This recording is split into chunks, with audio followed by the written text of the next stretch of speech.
নমস্কার প্রিয় বন্ধুরা, স্বপ্নাস ডায়েরিতে সবাইকে অনেক ওয়েলকাম জানাই। আরও একটা নতুন রেসিপি নিয়ে তোমাদের কাছে চলে আসছি।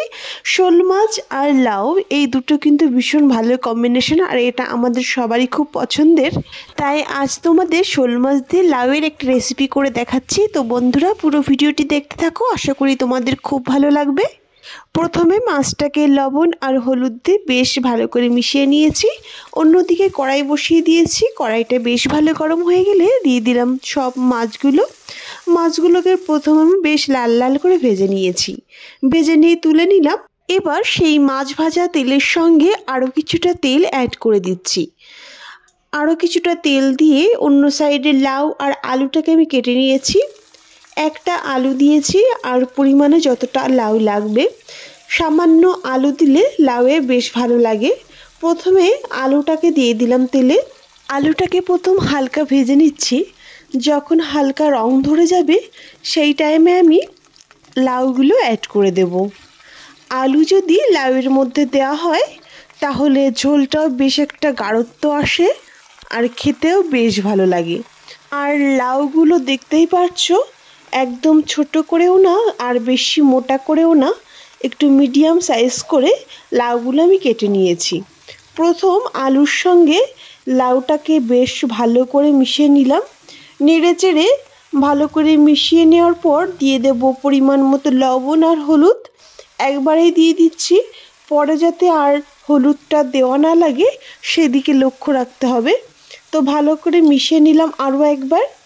বেশ ভালো করে একটু ভেজে নেব। তোমাদের 2 থেকে 3 মিনিট পর দেখাচ্ছি। দেখো, লাউটা কিন্তু বেশ ভালো ভাজা হয়ে গেছে, আর লাউ থেকে যে জলটা বেরোয় সেটাও নেই, বেশ শুকিয়ে গেছে। এই টাইমে দিয়ে দিচ্ছি পরিমাণ মতো জল।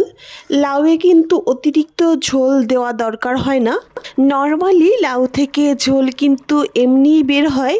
এই লাউটা থেকে যেটুকু জল বেরিয়েছিল সেটা শুকিয়ে গেছে, তা সত্ত্বেও অল্প জলই দেব। লাউটা যখন বেশ টকবগিয়ে ফোটা শুরু করবে সেই টাইমে মাছ এবং লঙ্কা দুটোই দিয়ে দিচ্ছি, আর দিয়ে দিলাম সামান্য চিনি। লাউতে একটু মিষ্টি ফ্লেভার হলে বেশ ভালো লাগে। এই টাইমে ফ্লেমটা অবশ্যই বাড়িয়ে রাখবে, যেহেতু লাউটা সহজেই গলে যায়, আর আলু তো আমি আগেই ভেজেছি, ওটা নর্মালি আগেই গলে যাবে। তাই অল্প ঝোলের সঙ্গে রান্না করলে বেশি ভালো লাগে। 2-3 মিনিট জ্বালানোর পর নামিয়ে নিয়েছি। ফোড়নের জন্য কড়াইটা ধুয়েও বসিয়ে দিলাম। দিয়েছি অল্প পরিমাণে সর্ষের তেল আর 1 চামচ গোটা জিরে। জিরেটাকে ভেজে আমি তুলে নেব। বেশ ভালো করে ভেজে নিয়েছি, এবার তুলে নিচ্ছি।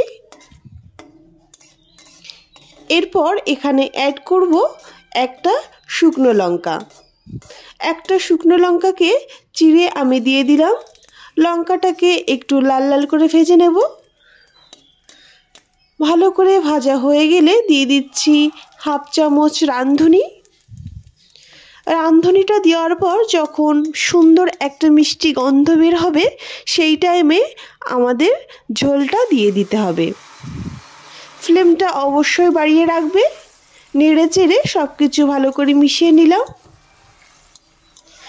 এই সময় ফ্লেমটাকে হাই টু মিডিয়ামে রেখে অন্যদিকে যে জিরেটা আমি ভেজে তুলে নিয়েছিলাম সেটা বেটে নেব। ভালো করে বেটে পুরো ঝোলের সঙ্গে জিরেটাকে মিশিয়ে দেব। ভালো করে মিশিয়ে নেওয়ার পর এখানে কিন্তু তোমরা এই টাইমে ধনেপাতা অ্যাড করতে পারো, যেহেতু এখন ধনেপাতা অ্যাভেলেবেল থাকে। 1 মিনিট মতো নেড়ে চেড়ে জ্বালিয়ে নিয়ে নামিয়ে নেব। রেসিপি কিন্তু এই অবস্থায় পুরোপুরি রেডি। এবার আমরা গরম গরম ভাতের সঙ্গে সার্ভ করতে পারি। খেতে কিন্তু ভীষণ ভালো হয়েছিল। তো বন্ধুরা, আজকের রেসিপিটা তোমাদের কেমন লেগেছে প্লিজ কমেন্ট করতে ভুলো না। তো আমার ভিডিও যদি তোমাদের ভালো লেগে থাকে প্লিজ আমার চ্যানেলটি সাবস্ক্রাইব করে আমার পাশে থেকো।